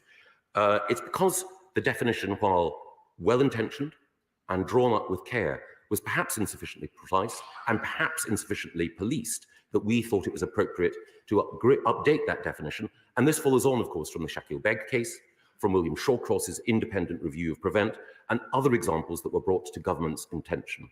And I think the real sin would be having been told by independent figures, by the courts, and by William Shawcross that we needed to look again at our approach, the real sin, I think, would have been not to, and to have stuck to a course which had led to mistakes in the past. And then, of course, the Shadow Secretary of State asks about wider work on resilience. We'll be publishing a more detailed action plan, which will include funding commitments to support organisations on the ground, which do build up a greater degree of community resilience. And I look forward to working with her and others in local government to achieve that valuable end. Clerk of the House, Sir Peter Bottom. I'm glad to follow both the previous frontbench speakers, who I think have given a lead to the House. There's an interesting question. When 90 years ago would it have been right to identify Oswald Mosley and his approach, not just as politicians, but as people marching through streets to intimidate people, as a threat, and why it took so long more recently, when Catherine Stock was at Sussex, that the Students' Union and many others called her a dangerous extremist for writing a rather good book and having views which are now mainstream. It seems to me that filling in the gap between what's not necessarily criminal, but should be identified as wrong, is an important thing, and I hope the whole House can give support to the proposals today. I'm very, very grateful to the Father of the House. There should rightly be a high bar on the use of criminal sanctions. We should seek to encourage free speech always, but he is quite right to draw attention to the freedom-restricting harassment that some have engaged in, and I completely endorse the point that he makes about Kathleen Stock, a distinguished academic. SNP spokesperson Alison Poulos. I would first like to wish Ramadan Mubarak to everybody who is marking this significant month in the Islamic calendar. Friday is also International Day to combat Islamophobia, but it's in this context that Muslims are afraid to speak out lest they be targeted for their beliefs or indeed labelled extremists themselves. The government's independent reviewer of terrorism legislation, Jonathan Hall, has said that these proposals by the government could undermine the UK's reputation because it would not be seen as democratic. Others, including the Archbishops of Canterbury and York, have said that crucially the new definition risks disproportionately targeting Muslim communities who are already experiencing rising levels of hate and abuse, and said that new definition risks vilifying the wrong people. Zara Mohammed of the Muslim Council of Britain is also very concerned by the government's proposals, concerned that they are undemocratic, divisive and potentially illegal. The organisation is also concerned by the lack of engagement with some of the groups that the Minister comes here to talk about today. So I ask him, when any of the Muslim groups that he mentioned specifically contacted so that they would know that they are in the Minister's statement today. There has been a desperately worrying increase in Islamophobia and anti-Semitism since the 7th of October. It should concern us all that this is happening. We stand against extremism. We stand against the targeting of groups in our society. But this extremism is on the rise, driven in no small part by the culture wars stoked by the Conservatives and their hangers-on, by those who would call peace demonstrations hate marches. And also, as we have heard this week, racism and misogyny by funders of the party of government. Can I ask him if he considers that racism and misogyny meet his definition of extremism? And if he believes that the statement by Frank Hester of Diane Abbott, "You want to hate all black women because she's there, I think she should be shot," would meet his definition of extremism. Well, if he does believe it meets a definition of extremism, will his party return the £10 million, or will he donate it to a charity of Diana's choosing? Hear, hear. I'm grateful to the Honourable Lady for the points that she makes, and she's quite right to say that we need to be precise, and it is important, as I stressed in my statement, but have the opportunity to stress again, not to conflate the specific challenge from certain Islamist groups with the broader Muslim community. It's absolutely because we need to be precise in order to draw that distinction that we are then able to support organisations on the ground that are seeking to bring people together and to counter anti-Muslim hate and anti-Semitism. Can I also thank her and her colleagues in the Scottish Government for the engagement that we undertook earlier this week through the Interministerial Standing Committee in order to share best practice about how we work with groups on the ground across the United Kingdom who are engaged in this vital counter-extremism work. She refers, of course, to the comments by a gentleman not in this House, whose comments were clearly racist and regrettable. And speaking as someone who was himself targeted by an extremist who was attempting to kill me and who then went on to murder a colleague and friend in this House, I take that sort of language incredibly seriously. Chair of the Security Committee, Sir Julian Lewis. Thank you, Mr. Speaker. Surely the essential point here is that the government is not proposing to ban any organisation, however extreme, from operating legally and within the law, rather to identify those organisations that should be barred from receiving funding or other support from the government. Now, the government hasn't shared with the Intelligence and Security Committee its proposals, so any point I make now is purely personal to me. But does the Minister agree with me that in any democratic society, there is a right to decide which bodies you will associate with and which you won't? And that is why the Labour Party was quite right to ban no fewer than 7 extreme left organisations since July 2021 from being compatible with Labour Party membership in accordance with values as defined quite properly by its own National Executive Committee. Well, I thank my right honourable friend, who has a very distinguished record in this area, and he is absolutely right. There is appropriately a very high threshold for the prescription of organisations, one which his career recently met. We are not seeking to ban or to restrict the operation of these organisations in a free society. We are simply making clear that it would be wrong for government to use taxpayers' money or public endorsement in engagement with these organisations. Chair of the Committee, Dame Diana Johnson. Mr. Speaker, in the statement, the Secretary of State refers to our definition draws on the work of Dame Sarah Khan, the government's independent reviewer of social cohesion, and Sir Mark Rowley, the Metropolitan Police Commissioner, before his appointment to that post.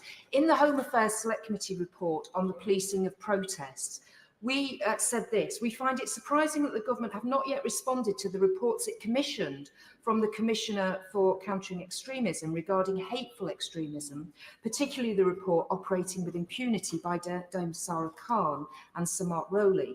And Sir John Saunders, in his report in 2023, rightly said that the Home Office should respond as a matter of urgency. I'm just wondering, from what's happened today and this moving away from Home Office to DLUC, whether whether the Minister has had any conversations with the Home Office about whether there will be a full response to what Dame Sarah Khan's report set out, and also how this new definition will affect the policing of protests.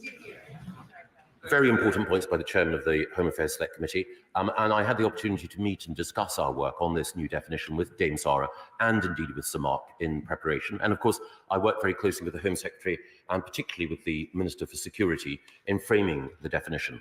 As the Honourable Lady will be aware, work in the space is shared between my department and the Home Office. The Home Office, of course, deals with security and is responsible for supporting the police. We are responsible for funding community organisations and encouraging a greater degree of social cohesion and resilience. There will be further responses to some of the recommendations in that report, and indeed in Lord Walney's report, and indeed in Dame Sarah's additional report, which will be forthcoming. And I hope that I'll have the opportunity, alongside the Home Secretary, to share further detail in the weeks ahead. Dame Priti Patel. Speaker, can I just put on record, first of all, my thanks to Dame Sarah Khan, Sir Mark Rowley and William Shawcross for all the work that they have all done, certainly during my time as Home Secretary in this important area, and of course to the Secretary of State. Now, while these proposals are non-statutory and will act as a guide for civil servants and for ministers, can the Secretary of State share and explain what evidential thresholds will be applied by the new Centre of Excellence when compiling the list of organisations and guidance, and also how this guidance will be applied against existing definitions in law of racism, incitement and intimidation, which clearly are all active right now and obviously guide our security services and our police when it comes to the application and upholding the rule of law. I'm very grateful to my right honourable friend who, during her time in the Home Office, initiated and took forward fantastic work in dealing with extremism and intolerance. And she is quite right that the definition does not impinge or alter the legal threshold for prosecution if people are inciting violence.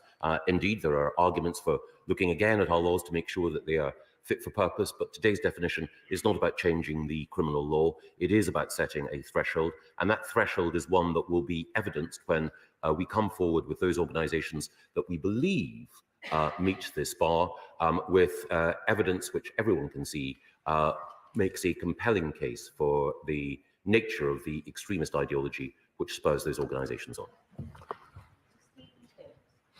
Madam Speaker, the Secretary of State, in my view, very unwisely, recently closed down the interfaith network, which facilitated the kind of dialogue which he praised in his statement, and he closed it down on the grounds that one of its 22 trustees is connected with the Muslim Council of Britain. If an organisation finds itself unjustly on the list that he proposes, will it have the opportunity to appeal against its inclusion there? I'm grateful to the right honourable gentleman, and it wasn't the case that we closed down the interfaith network.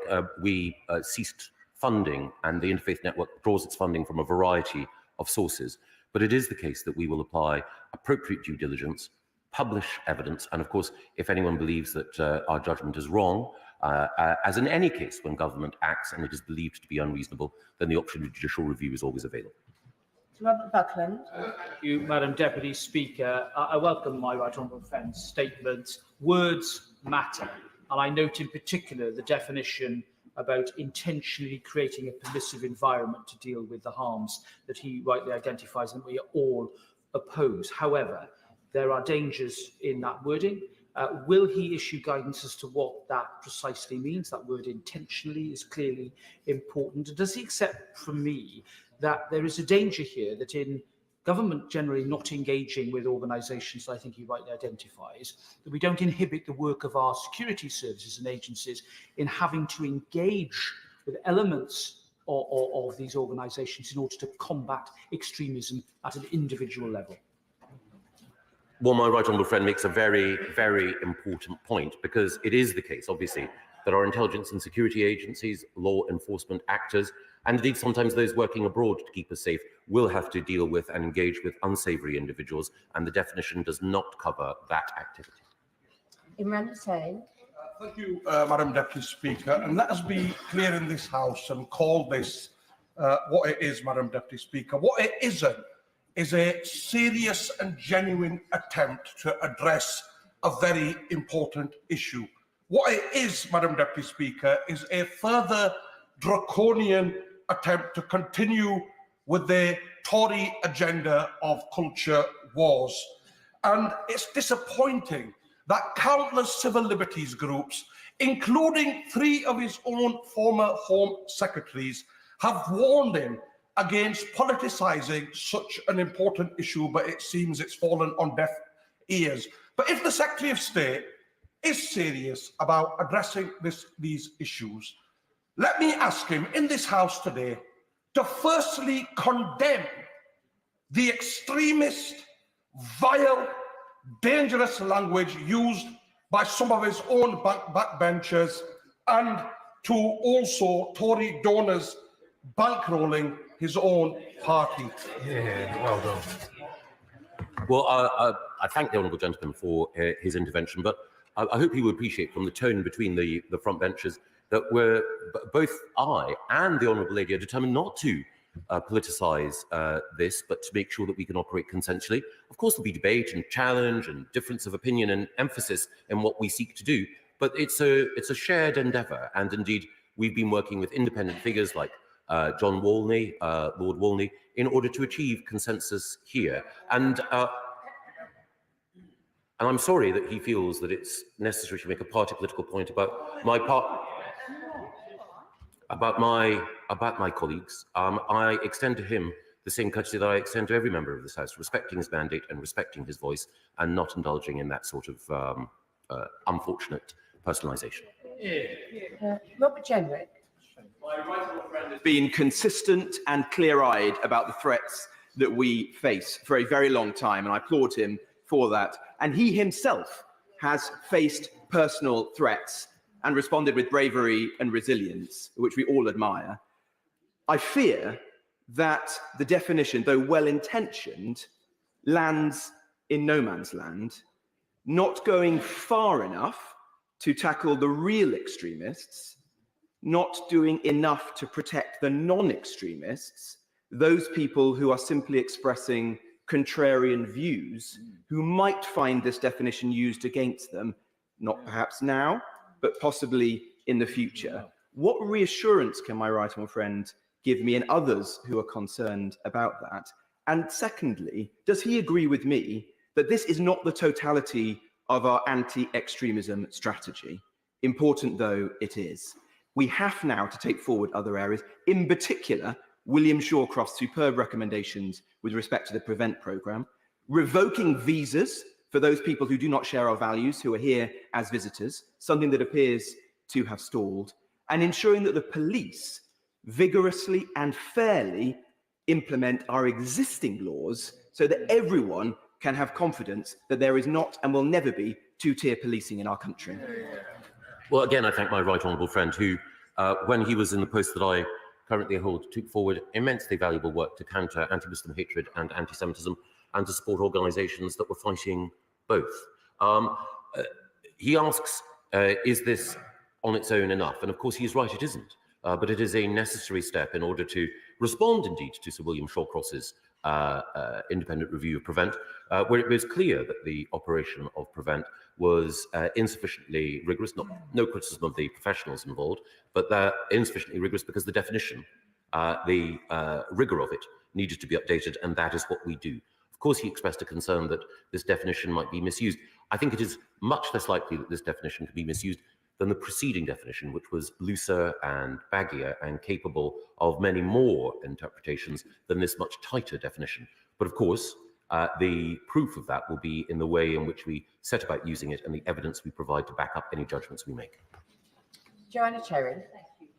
This new definition is going to require careful scrutiny for its compliance with human rights, such as the right to freedom of expression, religion and belief, etc. And in my role as chair of the Joint Committee on Human Rights, I'm delighted that we will be taking forward that scrutiny next week. But on a personal level, can I ask the Secretary of State to agree with me that members of this House have a duty to be careful in their use of language and not to brand groups extreme or hateful simply because they disagree with them? I want to give an example of that because it's an important and topical example.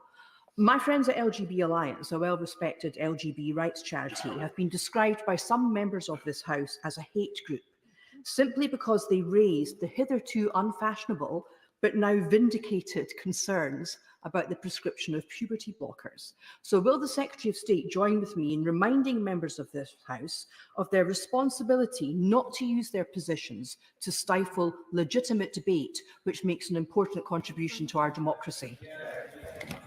Well, I'm really grateful to the Honourable and Learned Lady for her point. And again, I stress this is about government engagement. And while she or I might agree or disagree with an individual group, we respect their right to free speech and free association. And the points that she makes about the LGB Alliance are well made. Again, it is right that there should be debate on gender and sex questions. And I commend the government for the steps that it's taken to ban puberty blockers. And therefore, I think in this debate, a degree of respect and concern for the very different and heartfelt positions that everyone holds is right. And may I say that her consistent championing of a particular position, though sometimes unpopular with others, is commendable and brave, and she represents the very best of her party. Kit Malthouse.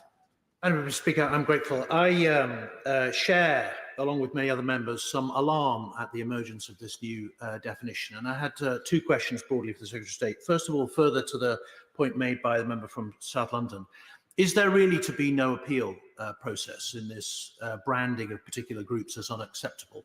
Not least because, as he will, I'm sure, intend, putting them on a government blacklist effectively will have a chilling impact more widely on their place in society, from financial services to the media, who is likely to engage with them. So at what stage in the process will those groups that he decides are worthy of examination be able to present evidence in their defence?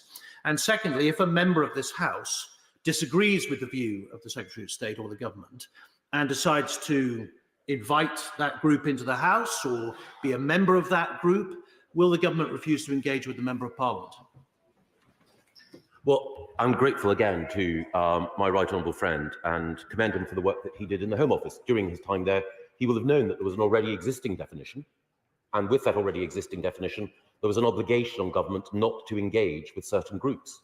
He will also know that while he was there, Sir William Shawcross pointed out that that definition needed to be updated and those engagement principles reinforced. So we're simply doing what, continuing the work that he did so diligently and effectively while at the Home Office.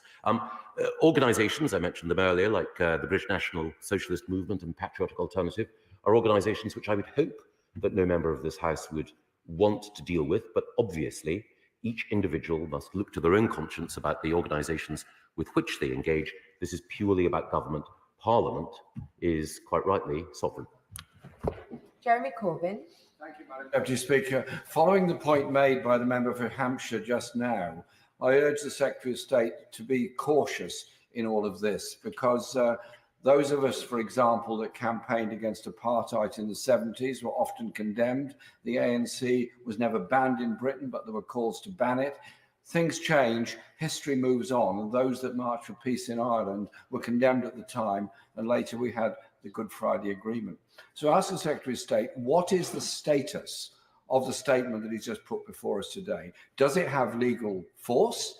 Will it be an instruction to the police? Will it be an instruction to local authorities? Exactly how will it be implemented? And on page 5 of his statement, page 5 and 6, he quite rightly makes the point that we have rights of religious assembly, rights of free speech, rights of organisation. Very important to state those. All of those are enshrined in the European Convention on Human Rights. Can he assure us, because it's not mentioned anywhere in this document, that there is no plan whatsoever by the government or the Conservative Party to withdraw from the European Convention of Human Rights and therefore from the European Court of Human Rights? Because for all its failings and inefficiencies, it does underpin human rights in a very, very important way. Well, I'm grateful to the right honourable gentleman for the points that he makes, and his question gives me an opportunity to clarify that we will proceed with caution, and that this definition governs only government engagement and government funding. Other autonomous organisations must and will make their own judgments. This is simply about what government and its agencies do. And he makes the point that, again, people and organisations can change over time. That is true. There are people who have been members of extremist organisations who have changed their view and who have been invaluable in helping us to challenge the work of extremists. Those who were formerly members of Islamist organisations like Hizb ut-Tahrir have been valuable in countering that hate. Those people who were formerly members of neo-Nazi organisations have been invaluable in making sure that we can police their activities. So, of course, it is always within the human heart to have the capacity to change and to reform. Parliamentary State. Mr. Speaker, of course, the first duty of any state is to protect your citizens' national security. And many of us have different experiences of dealing with extremism. I've sat on the Home Affairs Select Committee previously for 3 years dealing with extremism and radicalisation in that regard. And as somebody who comes from a Muslim faith, I get 1,000 pieces of hatred from the far right.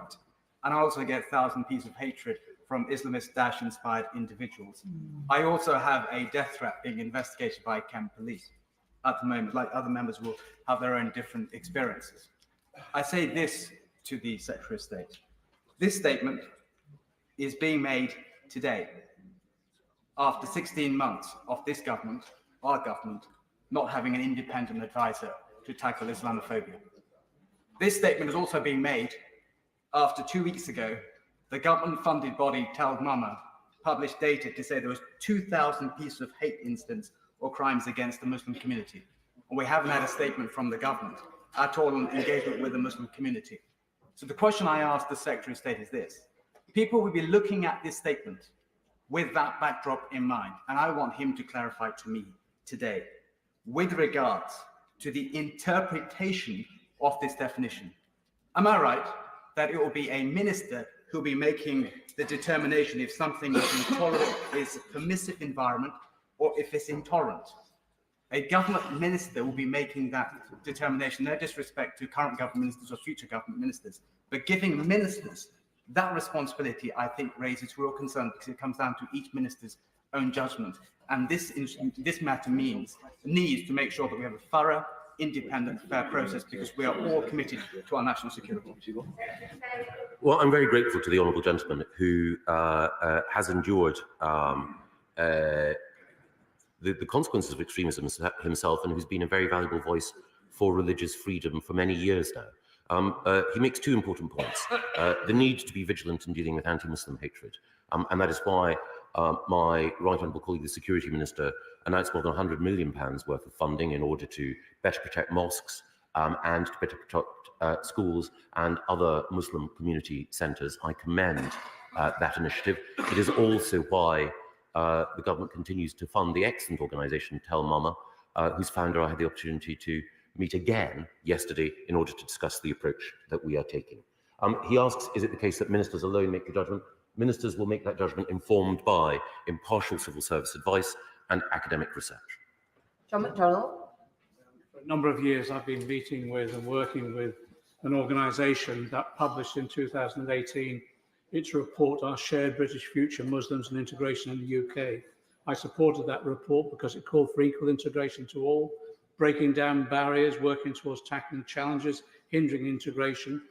It called for the celebration of British diversity, celebrate the success of our model of integration, and also reported on the role of faith integration organisations in integration to recognise faith can support integration efforts.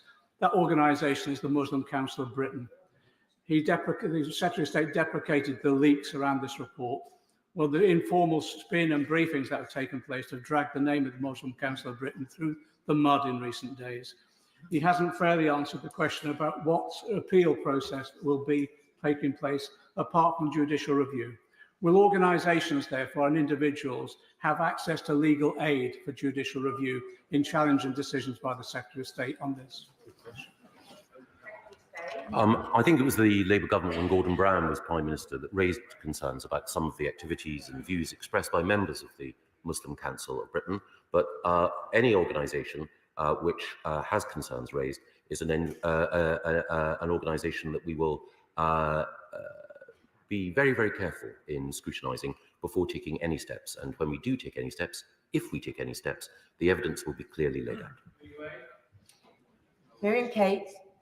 Thank you, Madam Deputy Speaker. And I absolutely support my right honourable friend's aims in making this statement in terms of protecting our democracy and protecting us from violence and threats and the kind of terrorist threats that we've seen over recent weeks. But I do share the concerns that many honourable members have made that in separating the definition of extremism from actual violence and harm, and using terms like fundamental rights, which don't actually have a definition in law, we do risk criminalising, or at the very least chilling the speech of, people who have perfectly legitimate, harmless views. And I just want to go back to the example of gender-critical feminists.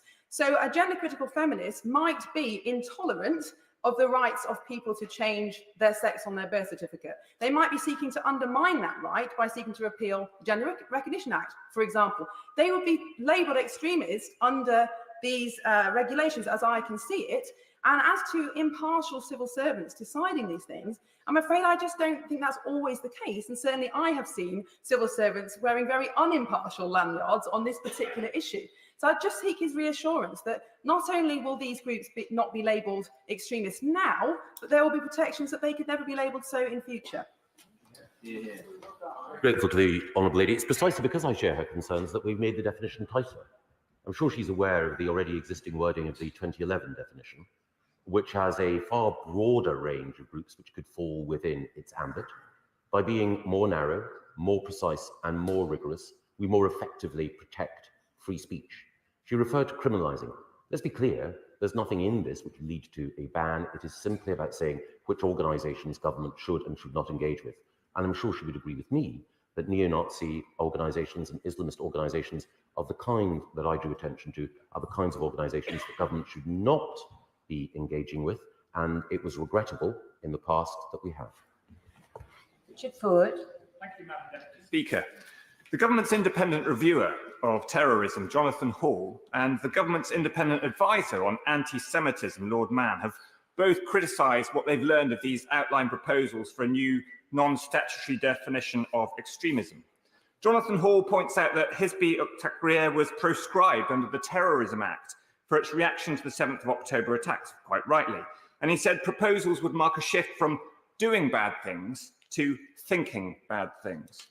Lord Mann points to contradictions between banning some speakers from universities while having just passed a law to enshrine the freedom of speech in universities. And he talks about the politics of division doing nothing to help the Jewish community.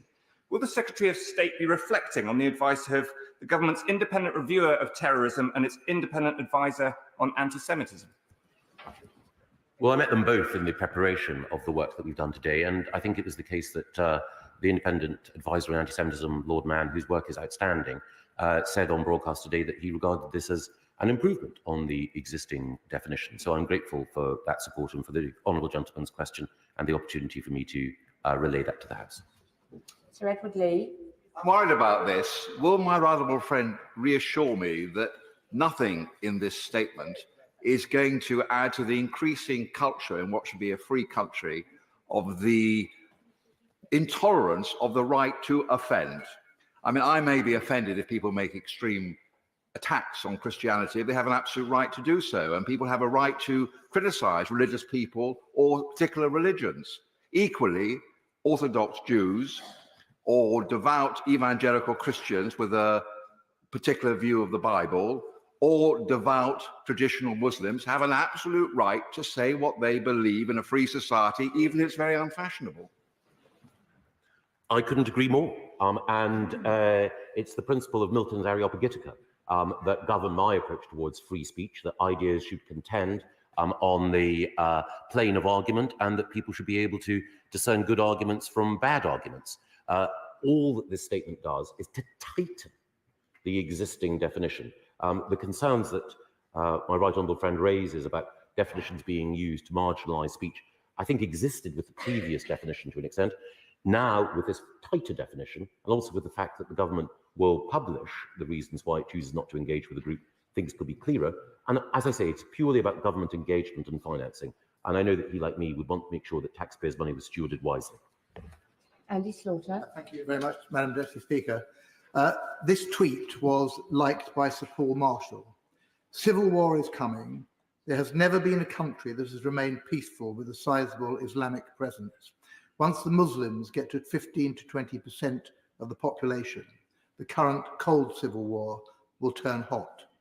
Many other incendiary tweets were liked or retweeted by Marshall, a substantial donor to both the Tory party and the Secretary of State personally, according to a recent Hope Not Hate newsagent's investigation. How does the Secretary of State square his definition of extremism with accepting money from someone like Marshall?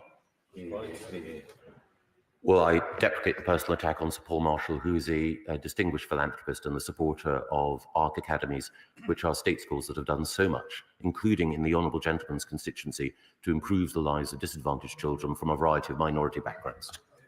Logan. Madam Deputy Speaker, last evening in the House of Commons, I attended the all-party parliamentary group on British Muslims, big iftar celebration, and one person after another said to me in private that they were fearful of an increasing mood of Islamophobia. Indeed, my friend on this side of the House has referred to the Tel Mama statistics, where since October there's been a 335% increase in anti-Muslim hatred.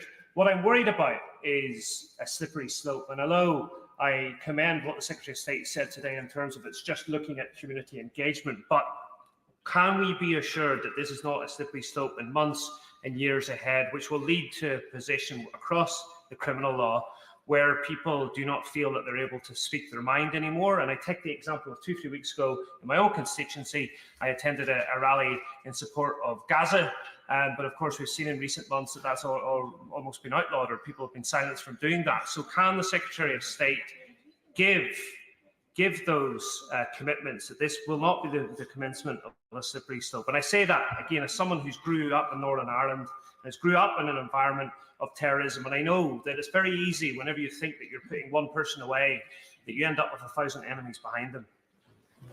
Well, I'm again very grateful to my honourable friend, whose experience not only in Northern Ireland but working abroad to promote peace and inclusion is to be commended. And he's quite right. It's the department which I currently lead, which funds Telmama, which does such important work in highlighting and recording acts of anti-Muslim hatred. There's been a dreadful increase in them. We want to work with organisations on the ground to counter that hatred.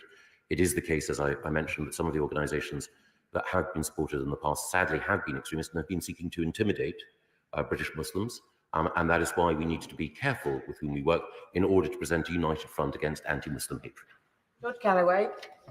Madam Deputy Speaker, it's quite clear that there's a shared endeavour going on between the two front benches, but as questions have continued, it's quite clear there's unease on both sides of the House on the back benches, and for very good reasons.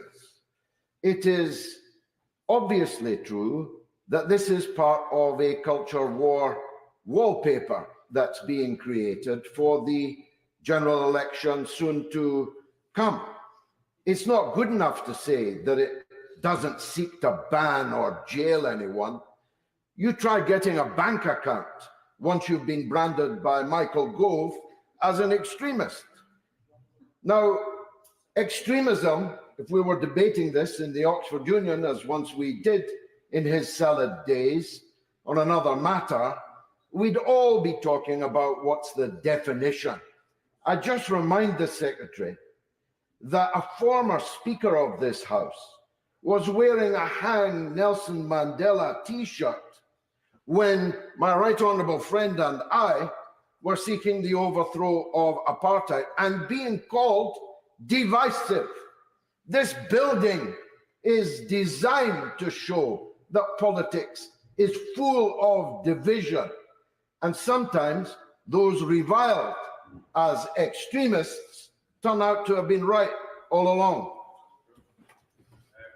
Can I first of all congratulate the honourable member on his election as Member of Parliament for Rochdale? As he quite rightly points out, we have known each other for several decades, and during that time I have always admired his oratorical skills and the passion with which he makes his case.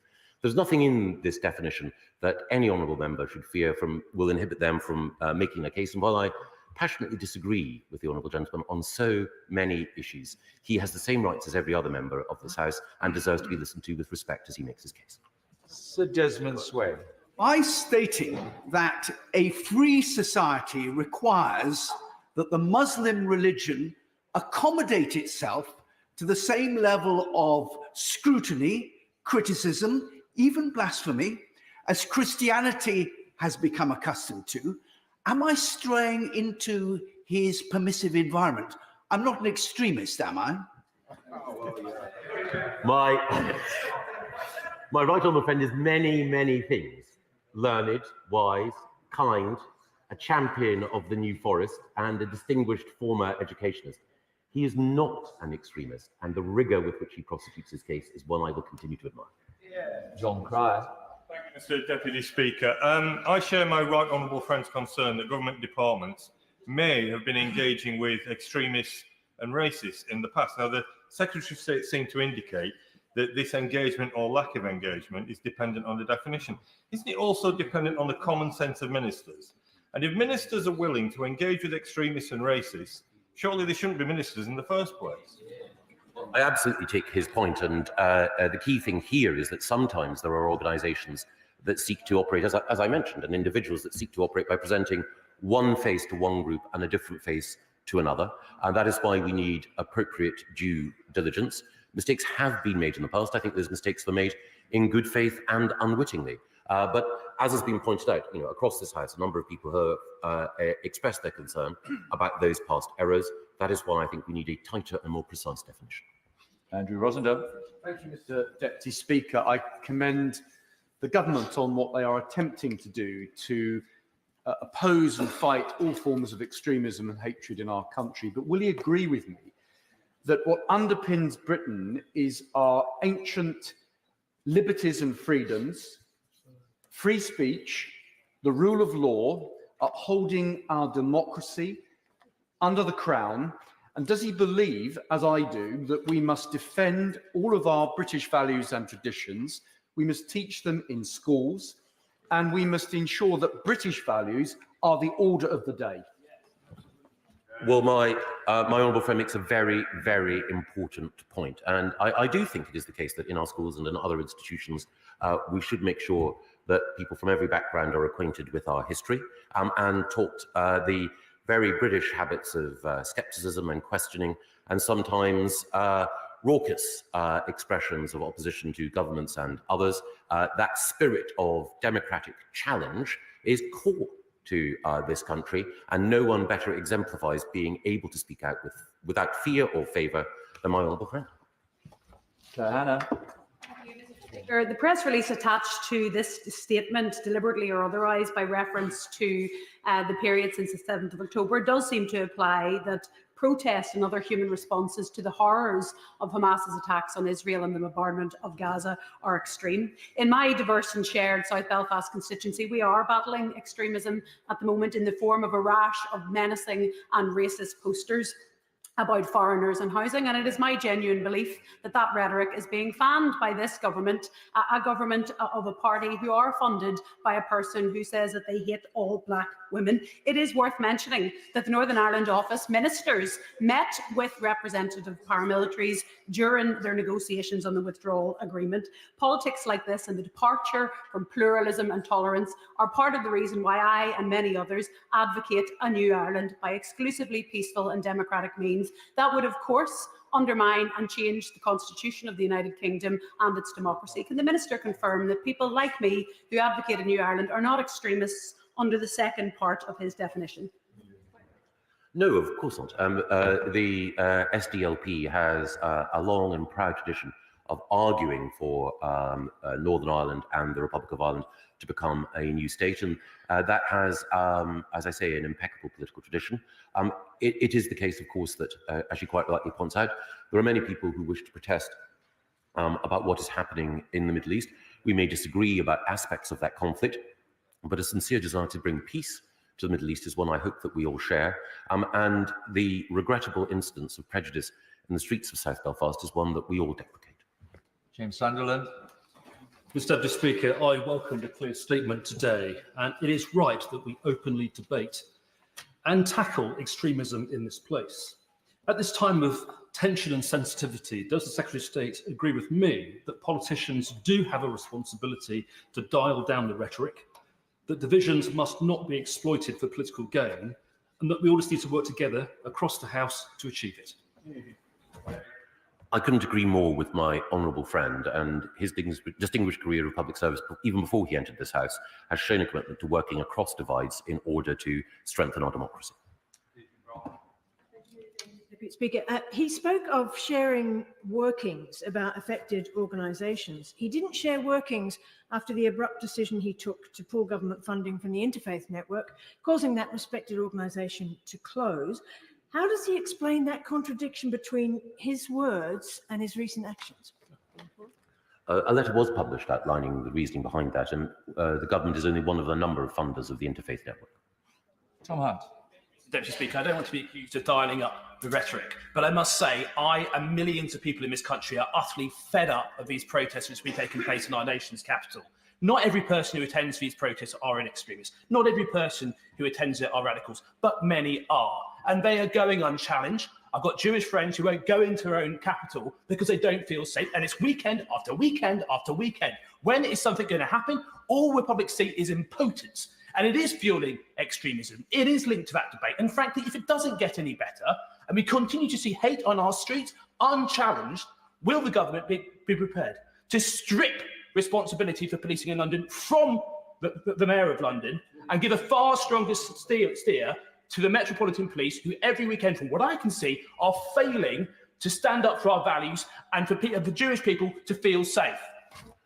Well, my honourable friend speaks passionately about this, and I know myself from talking to Jewish friends that they do consider some of the statements and actions that accompany these marches to cause them to feel a profound sense of fear. And that's been well recorded by not just the government's Commission for Countering Extremism, but by members of this House. So I do share the concern that he has for the Jewish community. I should say that the Metropolitan Police Commissioner takes his responsibilities very seriously, and there have been a number of arrests alongside these marches, and individuals have been prosecuted for incitement and for hateful actions. I would also say that my colleagues in the Home Office have commissioned a report from Lord Walney, John Woodcock, as was, looking at how we effectively give the police all the powers they need, and we will be coming forward in due course with a response to that report. Mr. Bergen. Thank you, Mr. Deputy Speaker. I'm afraid that the statement has not assuaged the fears that so many have about what the government is really up to here. Given recent events on which the Secretary of State was remarkably silent in his actual statement, can I ask, shouldn't someone saying an MP should be shot count as extremist, or are those who have donated £10 million to the Conservative Party exempted from such definitions? And wouldn't the Tory party be better off getting its own house in order rather than making this clearly political intervention, which is more about the upcoming general election and the attempt to silence the huge numbers of peaceful opponents of the government's Gaza policy than it does with public safety? Well, as I mentioned earlier, as someone who was the victim of a determined effort to, kill me, and because the individual who was trying to kill me then went on to kill a friend and colleague in this House, I take incredibly seriously threats of violence. And the member for Hackney North and Stoke Newington is someone whom I've long admired, and those comments were disgusting. I absolutely no hesitation in stating that. But the intention of bringing forward this definition today is to make sure that government and government alone ensures that it works with organisations committed to peace and committed to greater social cohesion. And I hope that on reflection, he will recognise that we can work together in order to deal with those hateful extremists whose actions we both, I'm sure, deprecate. Mr. Deputy Speaker, my right honourable friend will understand that the people of Southend West will welcome his statement and appreciate his commitment to tackling extremism. But they also know that the devil is not just in the detail, but in the enforcement. And they have seen their parliament with anti-Semitic slogans from the river to the sea projected on it, which, if are not already against the law, certainly should be, and they've seen the police take insufficient action. We've also had anti-Middle East war marches in Southend with fake dolls covered in white bandages, spattered with red substance, with placards around saying Anna Firth kills babies. Now, both of those actions are clearly, I would say, if they're not extreme, they are very close to being within his definition of extremism. So can he assure me and this House that we will make sure that the message as to what is extremism and then what is against the law gets through to the police and the appropriate action is taken? Well, my right honourable friend is absolutely correct to draw attention to the fact that there have been occasions recently when people motivated to make a particular point have crossed a threshold. And I know that the police take these transgressions incredibly seriously, as does my right honourable friend, the Security Minister and the Home Secretary. Terry. Thank you, Mr. Deputy Speaker. As over the past week, as we've sort of meandered towards this statement, much of it played out in the press, definitions and various organisations potentially being named as being prescribed. I'm wondering how my constituents in Ilford South can have any faith in the Secretary of State to decide who is or isn't an extremist. And the reason I ask that question is because it's also been briefed that his preferred appointment as the anti-Muslim hatred advisor is Haras Rafiq. And Mr. Deputy Speaker, this is the former CEO of the Quillian Foundation, which worked with US anti-Muslim think tanks and promoted the favourite theory of Nick Griffin, the Great Replacement theory, a conspiracy theory that is so far debunked and extreme, it should be nowhere near the Secretary of State's thinking. And yesterday, and most damningly, Tommy Robinson, a far-right extremist that everyone in this house knows who he is, actually praised that appointment. So, Secretary of State, how can my constituents have faith that the decisions you will be making are not actually politicised? Because we will publish the evidence behind them. Bob Blackman. Thank you, Mr Deputy Speaker. I warmly welcome this statement today. But there is one issue that we have to look at, and that is that organisations are populated by individuals. Those individuals will have these hate-filled views and may either be expelled by those organisations or alternatively go off and form other organisations that won't be on the ban list. Equally, as the Right Honourable Lady opposite raised during her point, it is individuals that seek to radicalise young people, either from abroad or in the UK. So what action is my right friend going to be taking to ensure that foreign nationals who seek to radicalise our young people are prevented from doing so? Well, my honourable friend makes a very good point, and indeed it was a point that was made in a related way by my right honourable friend, the member for Newark. And it is the case, I know, that the Home Office is vigilant about who it allows to come here and conducts appropriate work in order to ensure that visas are not granted to people who are here to disseminate or sow division and hate. Stuart Hosey. Thank you, Mr Deputy Speaker. We know from the work of the ISC under the leadership of the Secretary's right honourable friend from New Forest East in the report on extreme right-wing terrorism that there are a number of people who are radicalised not simply by shadowy organisations or the dark web, but in part at least by the mainstream media. So how does the Secretary of State see his statement today and his definition of the creation of a permissive environment? I'm thinking judges, enemies of the people. How does he see his statement today and the definitions intersecting with the mainstream media? Well, I think that all of us have a responsibility to be vigilant about the dangers of extremism, and I'm grateful to many media outlets for shining a light on extremism, from the BBC to the Times newspaper. I know he mentions one particular newspaper headline. He may disagree with it or find it objectionable, but I think the most important thing to recognise is that a vigorous culture of free speech sustained by a free and independent press is a critical part of our democratic culture. I'd like to thank the Secretary of State for his statement today and for responding to questions for an hour and 13 minutes. Thank you very much. We're now going to move on.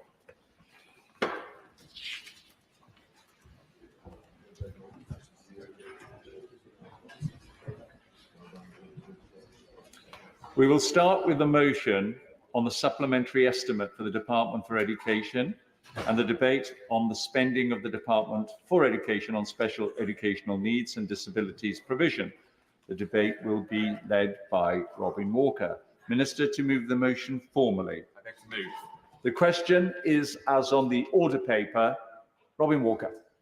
Thank you very much, Mr Deputy Speaker. I'm grateful to colleagues on the Liaison Committee and the Backbench Business Committee for supporting my application for this debate and to giving it the prominent position it has got today. I want to thank all of those who supported the application and note that it's an unusual subject that brings together the Right Honourable Gentleman for Hayes and Harlington, my Right Honourable Friend for Houghton, Price and Howden, the Honourable Lady for Twickenham and the Honourable Gentleman for Strangford. Not all of them can be here today, but I know that each has passionately supported the case for more and better targeted investment to support children with special needs. I warmly welcome the Honourable Lady for Wellingborough to her chamber today, and I have to say, I think it's greatly to her credit that she has chosen to make her maiden speech on this subject. I look forward to hearing it. Mr Deputy Speaker, I make no apology that the subject of this debate is not new ground for the House. I know that there have been many debates on the importance of SEND over the last few years, green papers, a command paper, and the excellent backbench business debate under the auspices of my right honourable friend for Houghton, Price and Howden, which was so well subscribed. It's no surprise to me that we see today's debate is similarly well supported across the chamber. I don't intend to repeat all the arguments in that previous debate, as I know 30 members spoke in it, but I hope the Minister will take them all as read for his response. In my casework as MP for Worcester and in the evidence I've seen as Chair of the Education Select Committee, there is a consistent trend of schools of every phase and variety struggling to meet a rising level of SEND need, of families struggling to get the needs of their children properly met and supported and of children with SEN, too often being home educated.